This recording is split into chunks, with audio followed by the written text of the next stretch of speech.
देवगुरु बृहस्पति ने कहा महाराज इस समय जो है तीनों लोगों की सत्ता तुम्हारे अधीन है और ये समुद्र के अंदर जो है अपार संपत्ति पड़ी हुई है। ये सारी की सारी संपत्ति पानी में पड़ी हुई है। अब ये पानी की पड़ी हुई संपत्ति को निकाल करके यदि उपयोग में ले लो, उपभोग में ले लो तो समाज का भी हित होगा और जो है विकास भी होगा और संसार का कल्याण भी हो जाएगा। राजा बलि ने कहा पानी के अंदर संपत्ति? बोले हाँ, समुद्र के अंदर 14 रत्न है, ये रत्नों को निकाल लेवे और आप भी उपभोग में लो और हम भी लेवे। तो बोले ये निकलेंगे कैसे? बोले इसके लिए मंदर पर्वत की रई बना करके जो है बासुकी नाग की रस्सी बनाएंगे। एक पक्ष में आप दैत्यगण रहेंगे, दूसरे पक्ष में हम देवगण रहेंगे और उसका मंथन करेंगे और उससे जो है मंथन से सब रत्न प्रकट हो जाएंगे। शुक्राचार्य ने कहा ये बात तो आपकी मान ली, परंतु हमारे राजा को आवश्यकता नहीं है संपत्ति की। इनके पास तो संपत्ति है, इनको संपत्ति की आवश्यकता नहीं है, इनके पास तो राज्य है। अब तुम लोग जंगल जंगल भटक रहे हो, तुमको आवश्यकता है।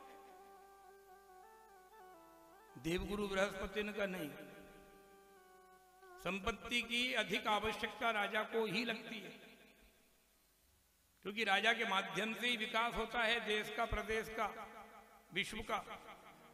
विकास किसके माध्यम से होगा? ध्यान रखना। असंतुष्टा द्विजा नष्टा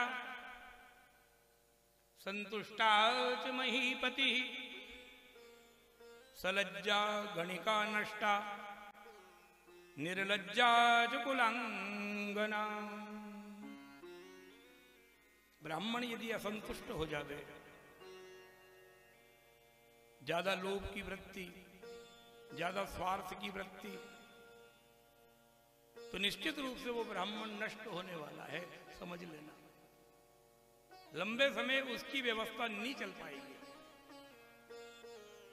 ब्राह्मण ने संतुष्ट रहना चाहिए और संतुष्टा च महीपति ही, राजा ने प्रत्येक क्षण असंतुष्ट रहना चाहिए। राजा को कभी संतोषी नहीं होना। राजा को रात और दिन चिंतन रहना चाहिए कि मेरे देश का क्या होगा, मेरी जनता का क्या होगा, विकास कैसे होगा, कहां से होगा, कैसे करेंगे। प्रत्येक क्षण चिंतित रहना चाहिए, चिंतन में रहना चाहिए।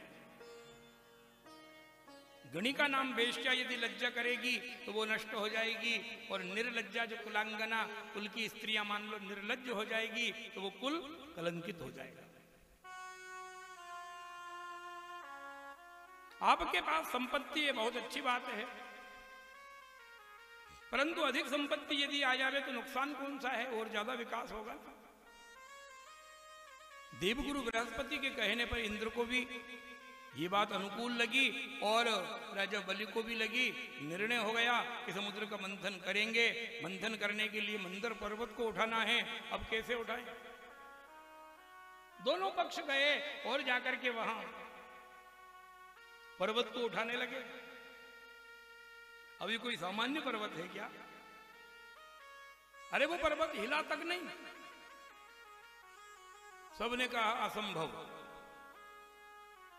ये मंदर पर्वत ही नहीं उठ रहा है, ये जो है ना रई नहीं उठ रही हमसे, तो फिर मंथन कैसे होगा? देवताओं का चिंता मत करो, परमात्मा के नाम का स्मरण करो। जैसे ही परमात्मा के नाम का स्मरण किया, भगवान विष्णु वहां 8 भुजा वाले प्रकट हुए। ध्यान देना, प्रत्येक स्थान पर भगवान विष्णु की 4 भुजा है। शंख चक्र गदा पद्म धारण किए हुए हैं। परंतु ये मंदर पर्वत को उठाने के लिए परमात्मा अष्टभुजा का रूप धारण करके प्रकट हुए और सामान्यतया पर्वत को उठा लिया। और जैसे ही पर्वत को उठाया और गरुड़ के ऊपर बैठे और कहा सब लोग चलिए, इस पर्वत को जो है मैं क्षीर सागर में डाल रहा हूं। जैसे ही समुद्र में ले जाके पर्वत को छोड़ा, अब ये पर्वत जो है डूबने लगा। ये कोई नल्लील के हाथ के पत्थर तो नहीं है जो तैर जावे। सारे देवता, सारे राक्षस कहने लगे हमारा परिश्रम निरर्थक गया, हमारा परिश्रम व्यर्थ गया। भगवान विष्णु ने कहा तुमने परिश्रम किया कौन सा? अरे परिश्रम तो मैंने किया, पर्वत को उठा के मैंने लाया। तुम तो केवल जय बोलने वाले हो, साथ साथ चलने वाले हो, भीड़ को बढ़ाने वाले हो, और खुद मालिक बन गए। परिश्रम हमने किया। ठीक है, परमात्मा ने तत्काल जो है कच्छप रूप धारण किया और कच्छप रूप धारण करके जो है जल के अंदर प्रवेश किया और जाते हुए पर्वत को जो है ना मंदिर को अपनी पीठ पे उठा लाए और ऊपर खुद तैरने लगे। बासुकी नाग आकर के उसमें लिपट गए। एक छोर पे जो है ना पूंछ छोड़ दी और दूसरे छोर पे लंबा सा फण। देवता तत्काल गए और जाकर के फण को पकड़ लिया। राक्षसों ने को क्यों, क्या प्रसंग है? बोले हम उच्च जाति के देवता है इसलिए हम मुंह तरफ रहेंगे, और तुम जो है नीच जाति के राक्षस हो इसलिए तुम पूंछ तरफ रहो। हम मूंछ वाले हैं और तुम। राक्षसों ने कहा सत्ता हमारी, बड़े बड़े पद पे हम बैठे हैं, प्रभाव हमारा, और इसके बाद हम जो है हम पूंछ पकड़ेंगे? अरे हम तो मूंछ वाले हैं, हम तो मूंछ वाले हैं, हम पूंछ वाले नहीं हैं। देवताओं ने कहा नहीं नहीं, मुंह तरफ तो हम रहेंगे। राक्षसों ने कहा नहीं, मुंह तरफ हम रहेंगे। या तो मूंछ पकड़ेंगे या फिर जो है मंथन ही नहीं करेंगे, हमको आवश्यकता नहीं है, हमारे पास तो सत्ता है ही। देवताओं ने कहा भैया तुम बड़े बाप के, तुम्हारी व्यवस्था चलाओ। देवता धीरे से पूंछ तरफ चले गए और राक्षस सारे के सारे मुंह तरफ आ गए।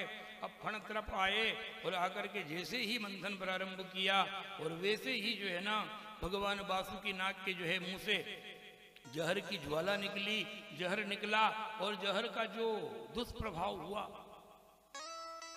तो सारे राक्षसों का शरीर जलने लगा।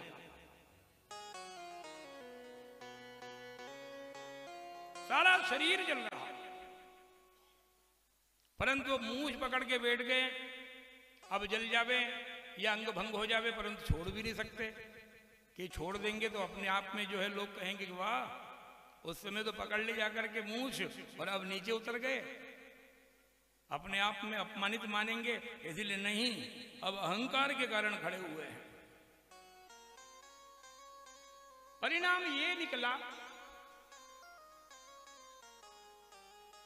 कि राक्षसों का सारा शरीर जो है ना बिल्कुल काला पड़ गया, अंग उनके विकल हो गए, विकलांग हो गए। किसी की आंख टेढ़ी हो गई, किसी का हाथ, किसी का नाक, किसी का मुंह, किसी का कान, सारे अंग जो विकृत हो गए जहर के दुष्प्रभाव के कारण, परंतु अपनी जिद नहीं छोड़ी और नुकसान भोगते जा रहे। मंथन प्रारंभ था, सबसे पहले निकला हलाहल, और जैसे ही जहर निकला वो जहर की जो है ज्वालाएं जो है तीनों लोगों को दग्ध करने लगी। क्षीर सागर के क्षेत्र के जितने भी वृक्ष थे सबके पत्ते जो है कुमुला गए, नीचे गिर गए।